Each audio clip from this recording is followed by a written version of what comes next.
Bom dia para todo mundo aqui do Instagram, bom dia para o pessoal do YouTube. Hoje a gente está ao vivo, aí já tô arrumando meu chimarrão, a gente tomar um chimarrãozinho junto. Bom dia, feliz setembro, né? Começamos agora o nosso mês de setembro, hoje até tô com uma roupa colorida para comemorar aí o 1º de setembro. Digo, que temperatura tão boa. Vamos lá, aqui no YouTube a conexão tá meio ruim e a gente tá tentando entrar de novo. Então vamos lá, vamos começar. Hoje nós vamos conversar uma série de lives sobre auxílio-doença, né? O que tem falado de auxílio-doença, o que a gente precisa de documentos para levar. Então, se você sabe, conhece alguém que está tentando encaminhar auxílio-doença, está com dificuldade, chama para live, manda um aviãozinho aí, convida os amigos, né? As pessoas que estão passando por esse problema. E se você quer saber mais sobre auxílio-doença, sobre esses benefícios de incapacidade do INSS, né? Vem aqui comigo que hoje nós vamos conversar sobre auxílio-doença e o que a gente precisa juntar de documentos para o INSS, tá bom? Então o primeiro assunto que a gente vai falar é o que é o auxílio-doença, tá bom?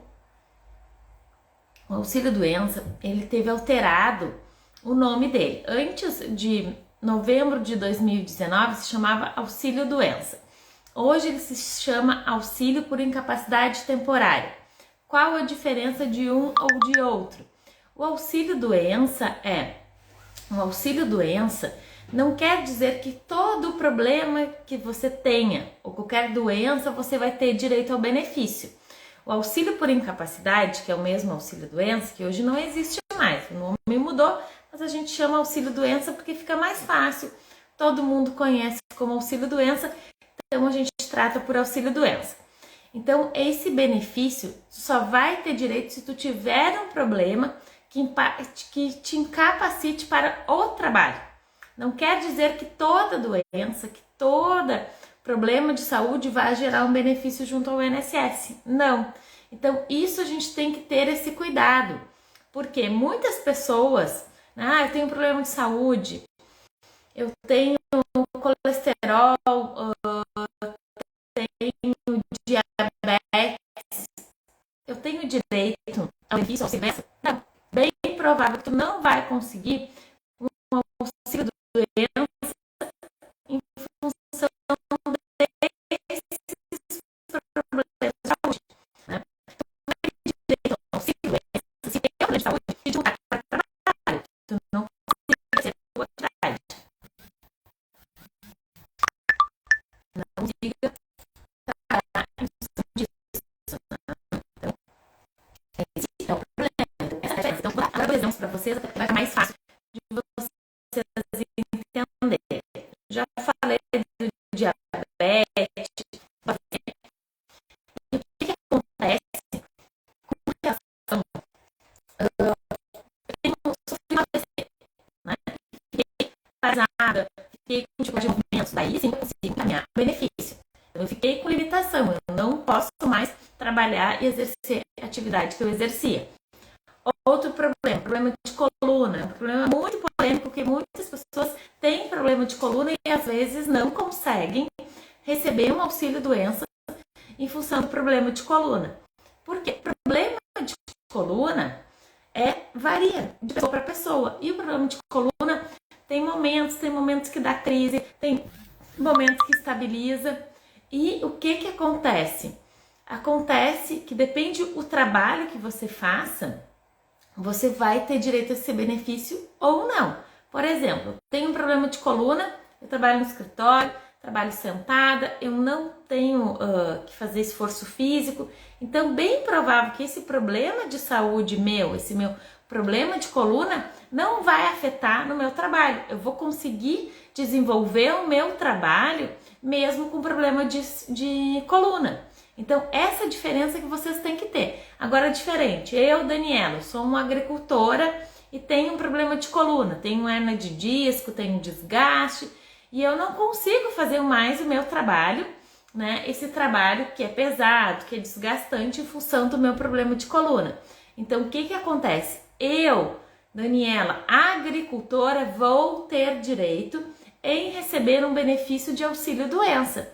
Por quê? Porque aquele problema de coluna está me incapacitando para o meu trabalho, né? Então, a gente tem que ter essa diferença. Não adianta eu ter uma doença, ter um problema, ter um diagnóstico, ter laudo, ter exames, e esse problema, né? Esse problema eu consigo trabalhar com ele. Se eu conseguir trabalhar com esse problema, eu não vou ter direito a receber um benefício do INSS. Então a gente tem que ser muito sincero com a gente, né? A gente tem a mania assim, às vezes, não, eu tô com um problema e realmente eu não consigo trabalhar. A gente aqui no escritório, a gente às vezes vê muito que a pessoa quer receber aquele benefício, mas é que ela tá trabalhando, né? Ela tá conseguindo fazer as atividades dela, ela quer receber aquele valor como um extra. E não é assim, a gente vai ter que ser muito sincero com a gente mesmo para ver realmente esse problema de saúde. Realmente eu não consigo trabalhar em função desse problema. Daí sim, tem que insistir, tem que entrar com recurso administrativo. Se for negado, entrar com recurso judicial.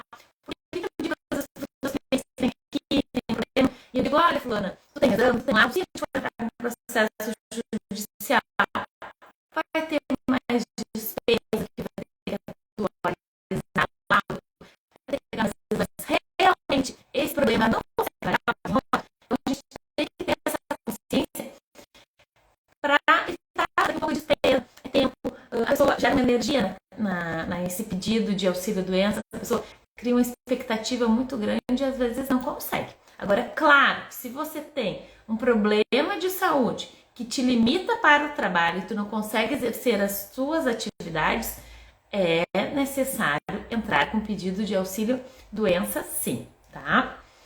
E agora, a função das doenças, até já expliquei ali quais as doenças, né? Esse cuidado, essa avaliação que a gente mesmo vai ter que fazer. Esse problema de saúde realmente me incapacita ou não? Então, a gente mesmo vai ter que fazer essa análise. E agora, assim, como eu faço para pedir o auxílio-doença? Eu preciso de advogado? Não preciso de advogado? Como é que eu faço esse pedido? Vou explicar para vocês. A gente tem duas maneiras de pedir o auxílio-doença. Primeiro, o auxílio-doença, a gente tem que fazer um pedido administrativo. Então, o primeiro passo que eu digo para as pessoas antes de marcar um auxílio-doença ou aquela perícia de revisão, por exemplo, estava recebendo auxílio-doença há bastante tempo, recebi a cartinha lá de revisão. Qual a primeira coisa que eu tenho que fazer antes de ligar? Antes de pedir, de marcar o meu auxílio-doença? Primeira coisa é atualizar os seus exames, atestados médicos, laudos médicos e exames. Porque eu tendo um problema de saúde, quando eu for marcar, eu já tenho que estar com essa documentação pronta. Porque essa marcação ela pode ser rápida. E muitas vezes aqui no Rio Grande do Sul, né, algumas cidades próximas aqui da cidade onde eu moro, a gente tem que marcar uma auxílio-doença de uma semana para outra, de um mês para o outro. Então, se tu for lá e marcar esse auxílio-doença e tu não tiver essa documentação médica, o que acontece? Acontece que tu não vai chegar na perícia e tu não vai ter os documentos para comprovar o teu problema. Então, o primeiro passo é atualizar e ter toda a documentação médica em mãos, tá? O que é documentação médica? Atestado, laudo, prontuário de médico, todos esses documentos você já tem que ter em mãos. Depois disso, o que eu vou ter que fazer? Se você já tem o cadastro no meu INSS, entra no aplicativo ou na internet e faz a marcação do auxílio-doença. Se você não tem e prefere marcar pelo 135, é só ligar para o 135 e marcar a tua perícia. Agora, vou dar o passo a passo. Então, entra no meu INSS, vai lá em agenda sua perícia, depois agendamento novo, porque isso não é prorrogação, não é continuidade de auxílio-doença. Então, é um pedido novo que tu vai fazer. Agora, tem que ter um cuidado. Quando a gente for marcar o auxílio-doença, já vou dar uma dica para vocês aqui. Eu não gosto dessas perícias eletrônicas, porque dependendo o jeito, a maneira que tu for marcar o auxílio-doença, ela vai gerar um auxílio-doença eletrônico, um auxílio-doença virtual. Na verdade, tu não vai passar por perícia presencial, na verdade vai ser analisado a tua documentação médica lá pelos peritos, pelo INSS, e eles vão dar uma resposta. Então, quando for marcar, eles vão perguntar da marcação ali se tu tem os documentos médicos, se sim ou se não. Se tu marcar que sim, eles vão fazer várias perguntas. Qual que é o teu problema de saúde? Qual que é o CID? O CID é o código da doença, né? Então vai ter várias perguntas ali que tu vai responder.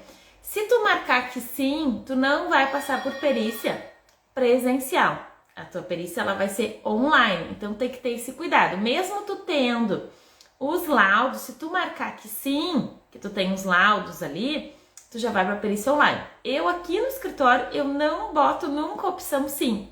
Eu sempre boto que não, embora o meu cliente já tenha os documentos médicos. Por quê? Porque eu quero que esse meu cliente ele passe por uma perícia presencial. E quando eu colocar que não tem documentos médicos, que eu não tenho esses documentos, esses laudos, vai ser marcada uma perícia presencial, porque o perito vai analisar, né, a pessoa vai analisar você que vai passar por essa perícia. Então tem que ter esse cuidado, tá? Porque na perícia presencial, tu vai estar lá com o perito, tu vai contar a tua história, tu vai relatar qual é o teu problema, ele vai conseguir te examinar, vai olhar os exames médicos, tudo. Então é muito importante, né? Eu sempre prefiro a perícia presencial, porque tu vai estar junto com o perito e tu vai relatar. E agora o que a gente faz? Como é que a gente chega lá pro perito? O que a gente tem que fazer? A gente chegando numa perícia médica, eu não vou chegar lá e dizer assim, olha doutor, eu tenho a CID F31, eu tenho hérnia de disco, eu tenho problema de coluna, ou eu tenho depressão. Não, o perito não quer saber isso. Essas informações que tu tá falando, tem no laudo.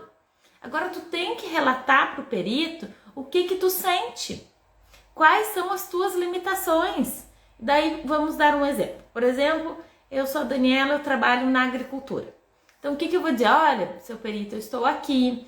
Eu quando estava trabalhando lá na roça, fiz muito esforço físico, comecei a sentir muitas dores, não consigo mais levantar peso, não consigo fazer esforço, sinto formigamento na perna, sinto dor na coluna, não consigo dormir direito. Conta o que é o teu problema. E daí conta, né, como é que daí tu foi procurar o médico, daí o médico te pediu exames e tu tem os exames que comprovam. Então não adianta tu chegar lá no perito e falar o CID, o que tu tem. Tu tem que contar a história desde o início para ele entender. E tu tem que relatar para ele quais as consequências desse problema na tua vida. O que esse problema te limita, né? O que tu não consegue fazer que antes tu fazia, né? O que tu hoje tu não consegue mais, não consigo mais levantar peso, ou no caso de depressão não tenho vontade de sair da cama, eu só tenho vontade de dormir, ou tenho vontade de chorar, ou fico irritado. Então tu tem que contar como aconteceu esse problema, né? Como tu tá reagindo a ele, se tu não tá conseguindo reagir, qual o tratamento, e os laudos, os CID estão ali. O médico vai olhar, o perito vai olhar. Então assim, ter esse cuidado de relatar a história, de não chegar lá e ir atropelando as coisas assim, né, com relação ao INSS, a perícia, né, e falar só o que o perito perguntar. Então tem que ter bem esse cuidado. Então agora nós já conversamos bastante coisa de auxílio-doença, até não vou falar tudo porque a gente vai ter uma sequência de lives falando sobre auxílio-doença, e na próxima semana a gente vai falar dos requisitos, quem pode pedir o auxílio-doença, se tem alguma regra, né? Quem pode, quais as doenças que têm mais chances de ganhar, tem alguns tipos de doenças mais graves que têm isenção. Então a gente vai conversar isso na próxima semana. Vamos falar como tem que se portar, quais os documentos que tu tem que levar na perícia. Então tudo isso a gente vai ter uma sequência. E eu tive a honra, né? Tô muito feliz, ontem convidei o Dr. Marcelo Lima para participar de uma live com nós. Ele era perito do INSS por 10 anos e ele fala muito, ele tem experiência, ele tem a parte toda prática de perícias médicas do INSS. Então ele vai participar de uma live aqui no meu Instagram, onde a gente vai conversar sobre dicas práticas sobre a perícia médica, o que tem que fazer, o que tem que levar. Então assim vai ser muito interessante, muito legal e eu quero que vocês participem. Então, se vocês ficaram com alguma dúvida, tem alguns questionamentos sobre auxílio-doença, sobre esse pente fino, vocês vão me mandando no direct ou me mandando mensagem que a gente vai respondendo aí nas redes sociais. Então, vamos recapitular o que a gente conversou até agora. A gente conversou o que é o auxílio-doença, qual a diferença entre o auxílio-doença, entre a incapacidade e a doença, tá? A gente conversou as duas coisas, que uma coisa é a doença e outra é a doença que incapacita para o trabalho. Conversamos sobre como a gente vai fazer o agendamento, quais os canais que a gente vai ter que procurar do INSS para fazer o agendamento. Conversamos quando aparecem as mensagens de agendamento, o que a gente tem que fazer. Conversamos um pouco sobre como se portar no dia da perícia, o que tem que conversar com o médico, o que tem que apresentar. Então, tudo isso a gente conversou no decorrer da live.